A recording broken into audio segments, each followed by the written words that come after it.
આસપાસના ધારાસભ્ય અનંત પટેલે શુગર મિલ મામલે નિવેદન આપ્યું। સરકારે આદિવાસી ખેડૂતોને શેર ફાળો આપવાની વાત કરી હતી। આદિવાસી સમાજના હક છીનવવામાં આવ્યા છે। શુગર મિલના વહીવટી તંત્ર યોગ્ય જવાબ નથી આપતા। આ મુદ્દે અમે રસ્તા પર પણ ઉતરીશું।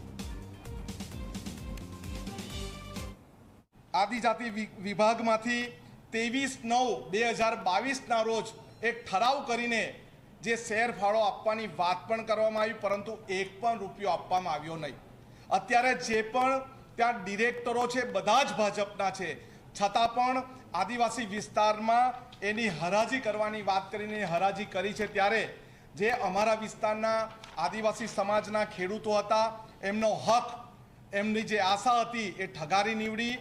અમે પણ આના વિશે 116ની નોટિસ મૂકીને આના વિશેની ચર્ચા વિધાનસભા ગૃહમાં મૂકવાની કોશિશ કરી, પરંતુ અમારી 116ની નોટિસ કાઢી નાખવામાં આવી।